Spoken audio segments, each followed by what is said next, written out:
Hello मेरे प्यारे दोस्तों, तो एक बार फिर से स्वागत है आपका अपने यूट्यूब चैनल लेट्स रूल में। तो हम बात कर रहे थे गोदान की। गोदान जो है वो हिंदी का जो सिलेबस है झारखंड सचिवालय का, उसका एक महत्वपूर्ण उपन्यास है जिससे रिलेटेड बहुत सारे इम्पोर्टेंट क्वेश्चन पूछे जा सकते हैं। तो पिछली क्लास में हमने गोदान के भाग 1 के बारे में बताया था। गोदान आपको बता दें प्रेमचंद द्वारा लिखित उपन्यास है जिसके भाग 1 का जो क्लास था वो पिछली वीडियो को में हमने आपको बताया था। आज हम भाग 2 की बात करेंगे। तो भाग 2 की बात करने से पहले, पार्ट 2 की बात करने से पहले हम पहले भाग 1 को वापस से रिकैप कर लेते हैं, वापस से स्मरण कर लेते हैं। तो गोदान की जो कहानी शुरू होती है वो होरी राम से शुरू होती है। होरी राम एक गांव का किसान था जिसके पास 2 बैल थी। उसके पास कोई गाय नहीं था। होरी राम क्या था, एक गांव का किसान था जिसके पास 2 बैल थी। उसके पास कोई गाय नहीं था और उसके गाय खरीदने की लालसा थी। और होरी राम की जो पत्नी थी वो धनिया थी और दोनों की जो है 6 संतानें थी। बाद में 3 संतानों की मृत्यु होगी और केवल 3 संतान ही बची रही। और उन 3 संतानों में पहला था गोबर जिसकी उम्र 16 साल थी, दूसरी थी सोना जिसकी उम्र 12 साल थी और तीसरी थी रूपा जिसकी उम्र 8 साल थी। तो होरी राम अपने घर से चलता है राय साहब से मिलने। और राय साहब कौन थे? तो राय साहब जो हैं वो गांव के जमींदार टाइप के लोग थे। और जब वो रास्ते में जा रहा होता है राय साहब से मिलने, तभी उसे भोला मिलता है। भोला कौन है? तो भोला गांव का ही एक ग्वाला है जिसके पास बहुत सारी गाय रहती है। वह भोला की होरी राम जो है वो भोला की गायों को देखकर उसे भी एक गाय खरीदने की लालसा होती है। इसी बीच उसकी बात होती रहती है। तो होरी राम भोला से कहता है कि मैं तुम्हारी शादी करा दूंगा। तो होरी राम जो है वो भोला से क्या कहता है कि उसकी शादी करा देगा। और भोला की जो पत्नी है वो पिछले साल ही मर चुकी थी। तो उसकी ये वादा सुनकर भोला बड़ा खुश हो जाता है और बाद में उसे गाय देने के लिए कहता है। जब वो गाय दे रहा होता है तो होरीराम मना कर देता है क्योंकि उसके पास अभी पैसे नहीं थे। अब इसी में हम आज भाग 2 देखते हैं। भाग 2 में कहानी शुरू होती है सेमारी और बेलारी नाम के 2 प्रांत से, जिसमें क्या होता है होरी बेलारी में। होरी कहाँ रहता है? बेलारी में रहता है। और राय साहब अमरपाल सिंह जो है, राय साहब कौन थे? अमरपाल सिंह जो सेमारी में। फिर कहानी शुरू होती है। दोनों गांव में केवल 5 मील का अंतर है। पिछले सत्याग्रह संग्राम में राय साहब ने बड़ा यश कमाया था। काउंसिल की मेंबरी छोड़कर जेल गए थे। तब से उनके इलाके के असामियों को उनकी बड़ी श्रद्धा हो गई। यही नहीं, उनके इलाकों में असामियों के साथ कोई खास रियायत की जाती हो या ताड़ या बेगार की कड़ाई कुछ कम हो, मगर यह सारी बदनामी मुख्तारों के सिर जाती थी। राय साहब की कृति पर कोई कलंक ना लग सका। वह बेचारे भी तो उसी व्यवस्था के गुलाम थे। जाब्ते का काम तो जैसे होता चला गया वैसे ही होगा। राय साहब की सजनता उस पर कोई असर न डाल सकी थी। इसलिए आमदनी और अधिकार में जौ भर की भी कमी नहीं होने पर भी उनका यश मानो बढ़ गया। असामियों से वह हंसकर बोल लेते थे, यही क्या कम है? सिंह का काम तो शिकार करना है। अगर वह गरजने और गुर्राने के बदले मीठी बोली बोल सकता है तो उसे घर बैठे मनमाना शिकार मिल जाता। शिकार की खोज में जंगल में ना भटकना पड़ता। तो राय साहब जो थे वो सत्याग्रह आंदोलन में भाग ले रहे थे जिसके कारण उसका बहुत नाम हो रहा था। और वो चूंकि सिंह थे तो वो क्या करते थे, अपने स्वभाव के अनुसार से उनको क्या होना चाहिए था, धाड़ मारनी चाहिए थी। बस क्या होता था, पर वो आदमी से अच्छी अच्छी बातें करते थे और अपने बातों में फंसाते थे जिसके कारण उसे जंगल के शेर की तुलना की गई है यहाँ पे। अब हम आगे बढ़ते हैं। राय साहब राष्ट्रवादी होने पर भी हुक्म से मेल जोल बनाए रखते थे।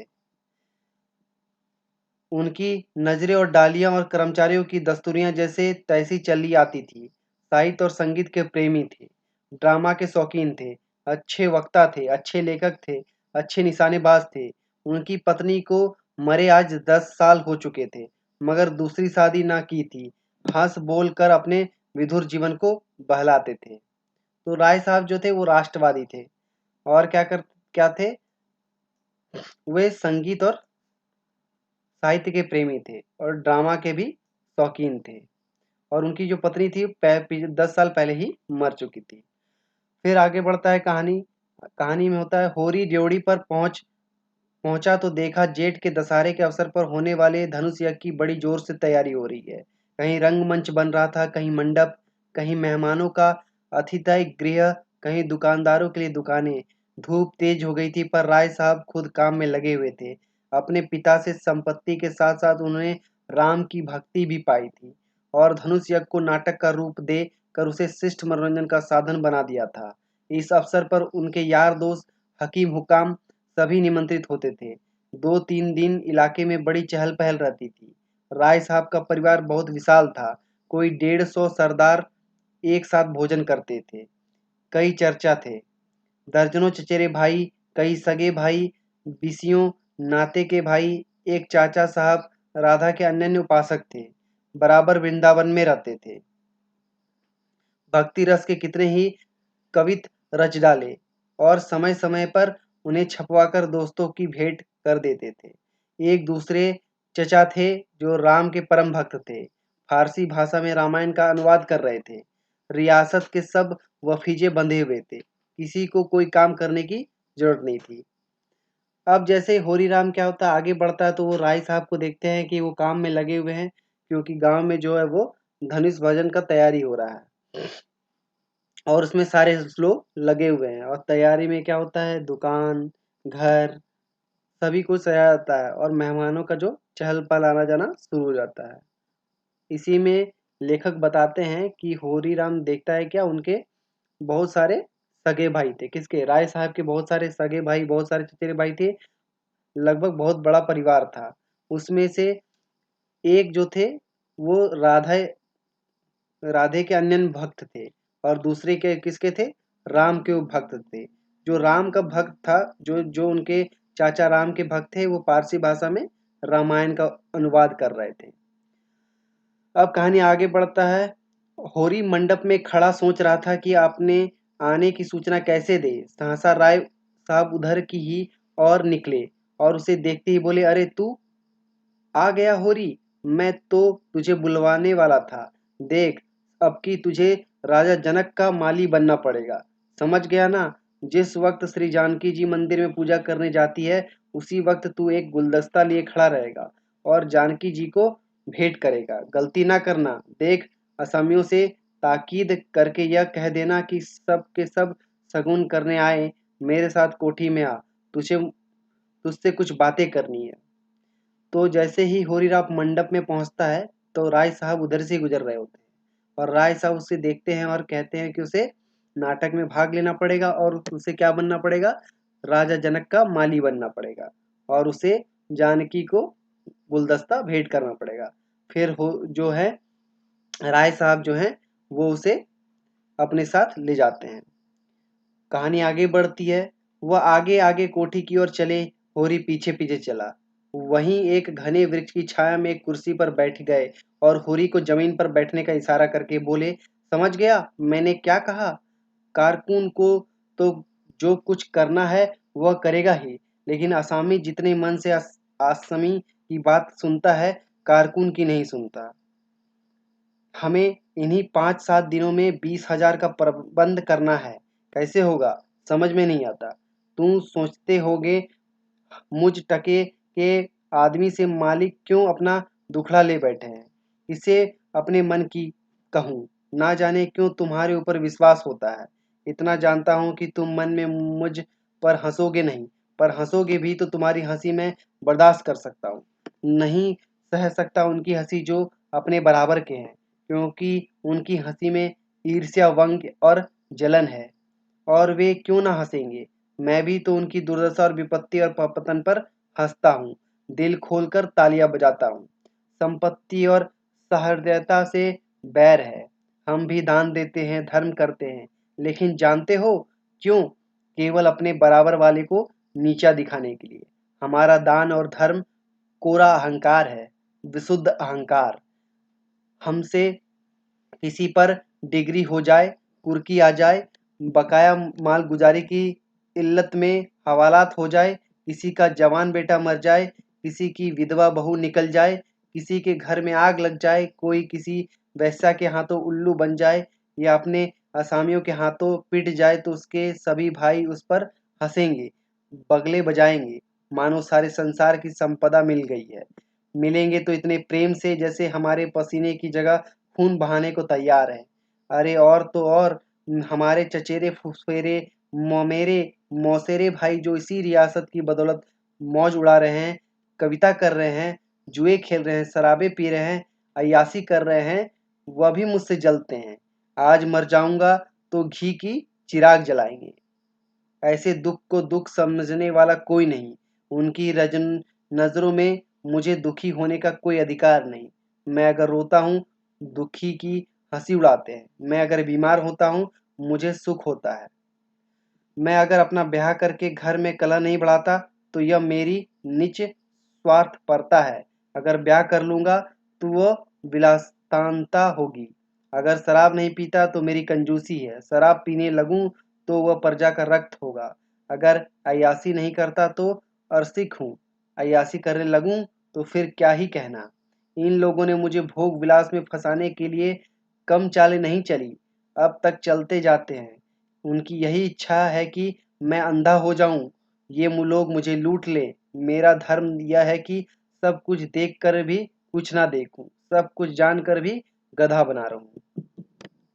तो अब राय साहब जब होरी राम को अंदर ले जाते हैं, तो उनको एक वृक्ष की छाया में कुर्सी पर बैठते हैं और होरी को क्या करते हैं, बोलते हैं भैया नीचे बैठो।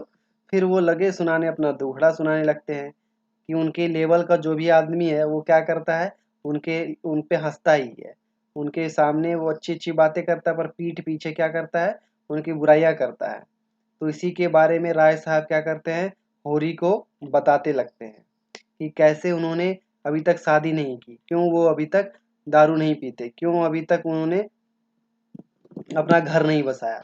इन्हीं दुख को वो बताने लगते हैं, क्योंकि उन्हें लगता है कि होरीराम उनका विश्वासी आदमी है, वो उन पे हंसेगा नहीं, और हंसेगा भी तो उनको बात को चुभेगी नहीं। पर उनके बराबर वाले अगर उन पे हंसते हैं तो उनको बुरा लगेगा, क्योंकि उनके बराबर वाले हमेशा उनको नीचा दिखाने में लगे रहते हैं, उनका माल हड़पने पे लगे रहते हैं।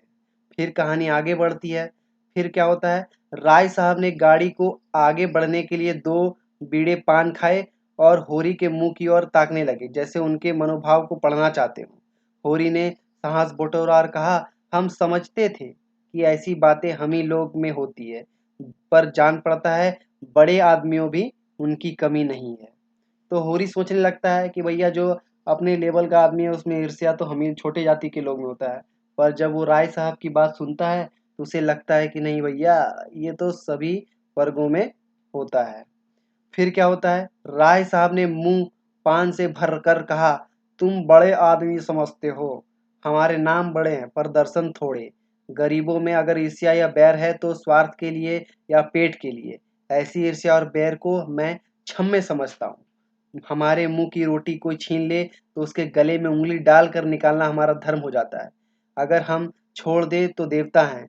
बड़े आदमियों की ईर्ष्या और बैर केवल आनंद के लिए है। हम इतने बड़े आदमी हो गए हैं कि हमें नीचता और कुटिलता में ही निस्वार्थ और परम आनंद मिलता है। हम देवतापन के उस दर्ज पर पहुंच गए हैं जब हम दूसरे के रोने पर हंसी आती है। इसे तुम छोटी साधना मत समझो। जब इतना बड़ा कुटुंब है तो कोई ना कोई तो हमसे बीमार रहेगा ही, और बड़े आदमियों में रोग भी बड़े होते हैं। वह बड़ा आदमी ही क्या, जिसे कोई छोटा रोग हो। मामूली ज्वर भी आ जाए तो हम सरसाम की दवा दी जाती है।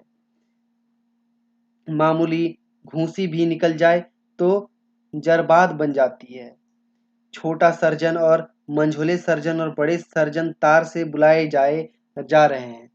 मसूहल मुल्क को लाने के लिए दिल्ली आदमी भेजा जा रहा है। भीष्माचार्य को लाने के लिए कलकत्ता।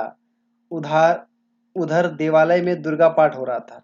तो अभी क्या है, फिर राय साहब क्या करते हैं, पान खाते हैं और उसमें फिर क्या होता है, राय साहब जो है अपने मुंह में पान भर कर फिर से वही बात दोहराने लगते हैं कि बड़े आदमी में ईर्ष्या भी बड़ी होती है, उनके रोग भी बड़े होते हैं। अगर वो किसी का भला कर देते हैं तो क्या करते हैं, खुद को देवता समझने लगते हैं, उनमें देवतापन आ जाता है और उनमें जो बीमारियां होती है वो भी बड़े बड़े होते हैं। और अगर उनको मामूली सा ज्वर भी आता है तो उनको बड़ी दवाई दी जाती है। अगर थोड़ी सी घूंसी भी हो जाती है, मतलब छोटा सा घाव भी हो जाता है, तो उनको जहरबाद दिया जाता है। इस प्रकार वो अपने बड़े लोगों में होने वाली दिक्कतों और दुविधाओं के बारे में होरी राम को बताने लगते हैं। फिर कहानी आगे बढ़ता है। उधर देवालय में दुर्गा पाठ हो रहा है। ज्योतिषाचार्य कुंडली का विचार कर रहे हैं और तंत्र के आचार्य अपने अनुष्ठान में लगे हुए हैं। राजा साहब को यमराज के मुंह से निकालने के लिए दौड़ लगी हुई है।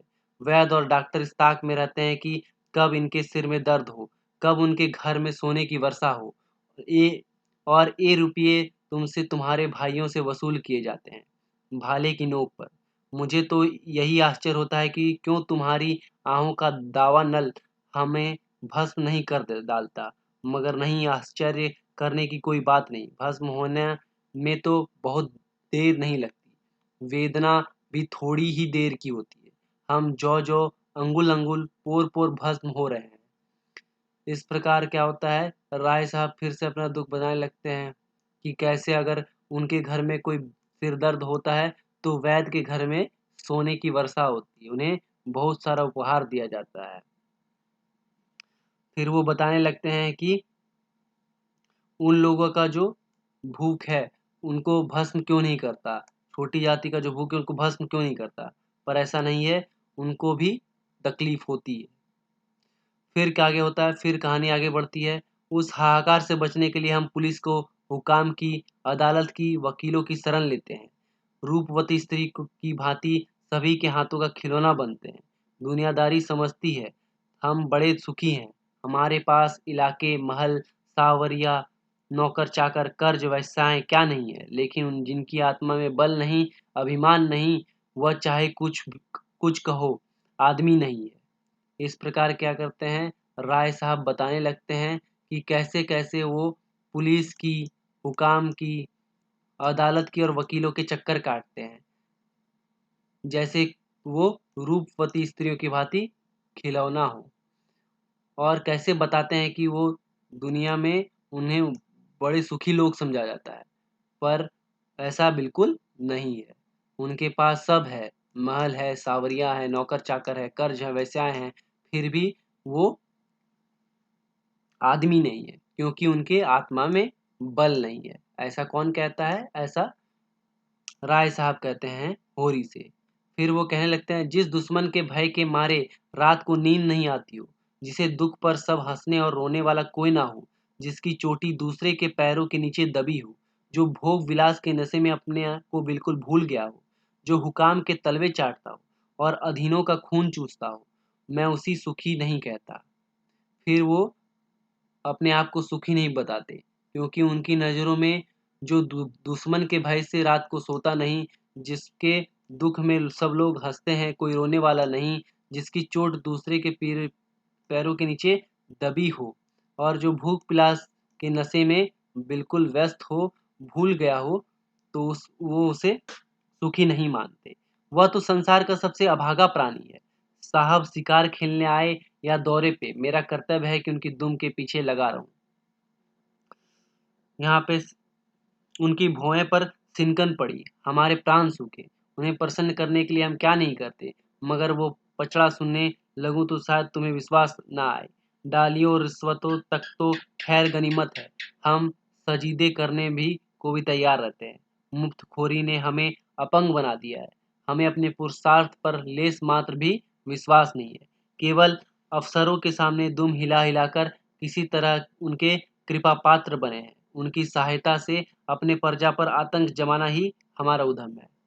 फिर राय साहब बताने लगते हैं कि कैसे जो अंग्रेजी अफसर हैं वो उनके आगे पीछे दुम हिलाते फिरते रहते हैं और उन्हीं के दम पर वो क्या करते हैं, अपने नीचे वालों पर अत्याचार करने लगते हैं और उन्हें उससे अपने पुरुषार्थ की कमी खलती है।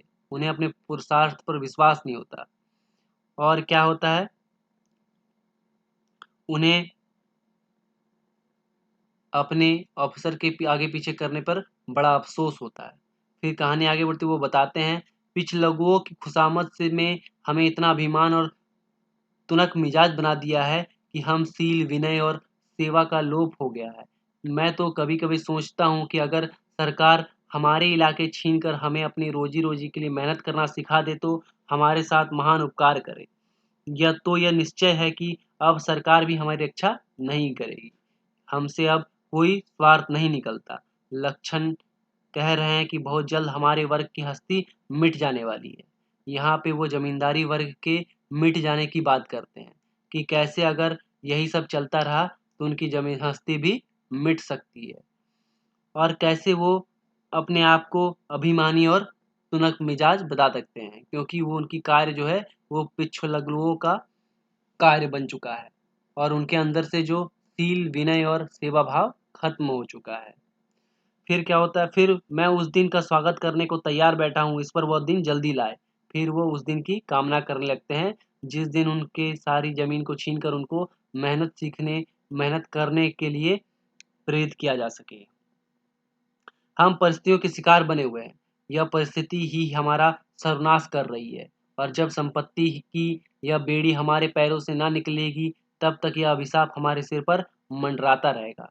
हम मानवता का वह पद न पा सकेंगे जिस पर पहुंचना ही जीवन का अंतिम लक्ष्य है। इस प्रकार वो अपनी दुख और व्यथा को बताते रहते हैं। फिर कहानी आगे बढ़ती है जिसमें राय साहब ने फिर गिलोरी दान निकाला। कई गिलोरियां निकालकर मुंह में भर ली। कुछ और कहने वाले थे कि एक चपरासी ने आकर कहा, सरकार, बेगारों ने काम करने से इनकार कर दिया है। कहते हैं जब तक हमें खाने को ना मिलेगा हम काम ना करेंगे। हमने धमकाया तो सब कर छोड़कर अलग हो गए। इतने में क्या होता है, राय साहब और जो होरीराम है वो बात कर रहे होते हैं। इसी बीच क्या आता है, उनका चपरासी आता है और उनके बेगार से काम ना करने और इनकार कर देने की बात कहता है। फिर राय साहब के माथे पर बल पड़ गया। वो टेंशन में आ गए। आंख निकाल कर बोले, चलो मैं इन दुष्टों को ठीक करता हूँ। जब कभी खाने को नहीं दिया तो आज यह नई बात क्यों? एक आने रोज के हिसाब से मजदूरी मिलेगी जो हमेशा मिलती है। इस मंजूरी पर काम करना होगा, सीधे करे या टेढ़े। फिर होरी की ओर देखकर बोले, तुम अब जाओ होरी, अपनी तैयारी करो। जो बात मैंने कही उसका ख्याल रखना। तुम्हारे गांव से कम 500 की आशा है। फिर क्या होता है, जाते जाते राय साहब जो है वो होरी से कहते हैं क्या, कि तुम भैया 500 का चंदा इकट्ठा करके लेते आना अपने गांव से। राय साहब चिल्लाते हुए चले गए। होरी ने मन में सोचा, अब यह कैसी कैसी नीति और धर्म की बातें कर रहे थे और एकाएक इतने गर्म हो गए। सूर्य पर सूर्य सिर पर आ गया था। उनके तेज से अभिभूत होकर वृक्ष अपना पसार समेट लिया था। आकाश पर मिटियाली गर्द छाई हुई थी। सामने की पृथ्वी कांपती हुई जान पड़ती थी। होरी ने अपना डंडा उठाया और घर चला। शगुन के रुपये कहाँ से आएंगे, यही चिंता उसके सिर पर सवार थी। इस प्रकार क्या हुआ, भाग दो समाप्त हो गया। मिलते हैं दोस्तों अगले वीडियो में। तब तक कीजिए चैनल को सब्सक्राइब और लाइक और हमारा बेल आइकन का बटन दबा दीजिए ताकि आपको लेटेस्ट नोटिफिकेशन मिलता रहे।